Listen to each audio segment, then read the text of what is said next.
Assalamualaikum warahmatullahi wabarakatuh. Selamat pagi dan salam sejahtera untuk kita semua.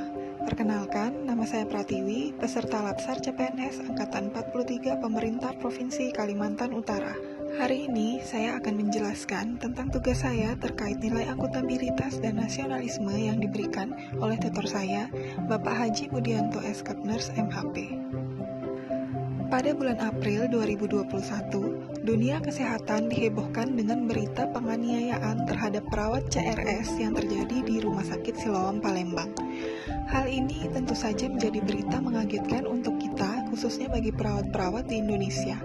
Perawat memang bekerja dengan hati, tapi bukan berarti perawat pantas untuk mendapatkan tindak kekerasan. Kepolisian Resort Kota Besar Palembang akhirnya menetapkan JT sebagai tersangka atas penganiayaan terhadap perawat CRS yang terjadi di Rumah Sakit Siloam Palembang.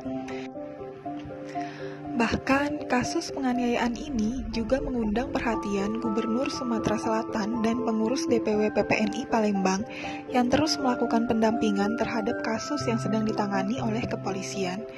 Dalam kesempatannya, Gubernur Sumatera Selatan, Bapak Herman Deru mengontak langsung kepada perawat CRS untuk menanyakan keadaannya dan memberikan dukungan untuk terus dapat bekerja dengan dedikasi yang tinggi serta tetap bersabar dalam menjalani musibah.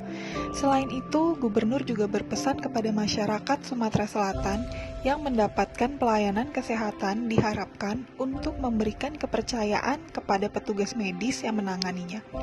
Sementara itu, sebagian masyarakat dan warganet masih saja mempertanyakan kinerja sesungguhnya perawat, sehingga sampai terjadi kasus tersebut meskipun sangat mencela tindakan kekerasan yang dilakukan oleh keluarga pasien kepada perawat yang sedang bertugas. Ketua DPW PPNI Palembang akhirnya mengeluarkan pernyataan terkait kasus viral tersebut. Setelah dilakukan investigasi secara mendalam, Bapak Subhan selaku Ketua DPW PPNI Palembang mengatakan bahwa tindakan yang dilakukan oleh perawat CRS sudah sesuai dengan standar prosedur operasional atau SOP dalam hal tindakan melepas selang infus. Nah, pada kesempatan kali ini, saya akan membahas tentang penerapan nilai dasar PNS, akuntabilitas seorang perawat dan organisasi PPNI pada kasus tersebut, dan apa saja yang dapat kita lakukan untuk menerapkan nilai tersebut. Lalu, bagaimana menerapkan nilai dasar PNS nasionalisme bagi seorang tenaga kesehatan, khususnya perawat, dalam menjalankan tugasnya. Sebelum saya menjelaskan tentang proses penerapan akuntabilitas dan nasionalisme, saya akan menjelaskan dulu apa yang dimaksud dengan akuntabilitas dan nasionalisme. Mungkin kita sudah tidak asing dengan kata-kata akuntabilitas dan nasionalisme. Jadi, akuntabilitas adalah kewajiban pertanggungjawaban yang harus dicapai. Akuntabilitas merujuk pada kewajiban setiap individu, kelompok, ataupun institusi untuk memenuhi tanggung jawab yang menjadi amanahnya. Sedangkan nasionalisme merupakan pandangan tentang rasa cinta yang wajar terhadap bangsa dan negara dan sekaligus menghormati bangsa lain. Nasionalisme Pancasila adalah pandangan atau paham kecintaan manusia Indonesia terhadap bangsa dan tanah airnya yang didasarkan pada nilai-nilai Pancasila. Pada kasus tersebut, menurut saya, perawat CRS sudah akuntabel dalam melaksanakan tugasnya. Perawat CRS melakukan tindakan pelepasan infus sudah sesuai dengan standar prosedur operasional atau SOP yang ada di rumah sakit. Perawat CRS sudah melakukan kewajibannya dengan baik. DPW PPNI Palembang selaku organisasi Persatuan Perawat Nasional Indonesia sudah melakukan tanggung jawabnya dengan baik.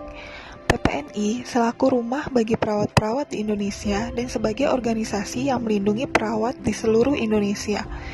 PPNI adalah organisasi yang mengayomi seluruh perawat di Indonesia. Pada kasus tersebut, peran PPNI dalam membela perawat CRS sangat besar. PPNI ikut serta dalam membela perawat CRS dan ikut serta dalam memberikan dukungan terhadap perawat CRS. PPNI juga turut mendampingi perawat CRS dalam proses hukum yang akan berjalan.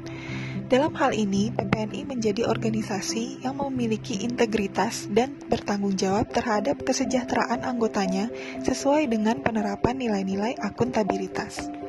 Lalu, bagaimana cara menerapkan nilai dasar PNS nasionalisme bagi seorang tenaga kesehatan, khususnya perawat dalam menjalankan tugasnya? Seorang perawat dalam melaksanakan asuhan keperawatan berpedoman pada kode etik keperawatan yang merupakan perwujudan dari Pancasila. Asuhan keperawatan kepada klien dilaksanakan secara komprehensif meliputi bio, psiko, sosio, dan kultural. Integrasi asuhan keperawatan dalam menjaga keutuhan NKRI dengan menghargai harkat dan martabat setiap klien tanpa membeda-bedakan suku, agama, ras, dan budaya, serta nilai adat istiadat yang diyakini oleh klien. Nah, dalam menjalankan tugasnya, sebaiknya seorang perawat harus menanamkan dalam dirinya nilai-nilai Pancasila dan melakukan setiap pekerjaan sesuai dengan apa yang ada pada nilai-nilai Pancasila. Sehingga perawat dalam menjalankan pekerjaan ataupun tindakan keperawatan sesuai dengan nilai-nilai Pancasila. Seperti contohnya dalam melakukan pengkajian keperawatan, kita harus menggunakan bahasa yang santun dengan cara yang sopan dan tetap menjaga kenyamanan dan privasi pasien. Contoh lain yaitu sebelum melakukan aplusan atau handover, biasanya kepala ruangan akan memimpin doa bersama sesuai dengan agama dan keyakinan masing-masing. Hal ini tentu saja sesuai dengan penerapan sila pertama yaitu ketuhanan yang Maha Esa. Dalam menjalankan asuhan keperawatan, perawat juga menjalankan tindakan sesuai dengan standar prosedur operasional atau SOP dan bertujuan untuk meningkatkan kualitas hidup pasien agar pasien dapat beraktivitas kembali di masyarakat. Hal ini tentu saja sesuai dengan nilai-nilai Pancasila. Dan yang terpenting, dalam menjalankan tugasnya, perawat juga harus melakukan BHSP atau Bina Hubungan Saling Percaya yang baik antara pasien, keluarga pasien, dan perawat. Tujuannya yaitu agar pasien dan keluarga percaya dengan perawat, dan perawat dapat melakukan asuhan keperawatannya dengan baik dan tanpa ada hambatan. Hal ini juga berguna agar di masyarakat luas nanti tidak ada lagi yang mempertanyakan seperti apa kinerja seorang perawat ataupun stigma-stigma yang tidak baik terhadap seorang perawat. Karena masyarakat sudah percaya pada perawat dan perawat pun dapat menjalankan asuhan keperawatan yang bermutu. Baiklah, demikian penyampaian dari saya. Kurang dan lebihnya mohon dimaafkan. Dan semoga pembahasan kali ini bermanfaat untuk kita semua. Terima kasih atas perhatiannya. Wassalamualaikum warahmatullahi wabarakatuh.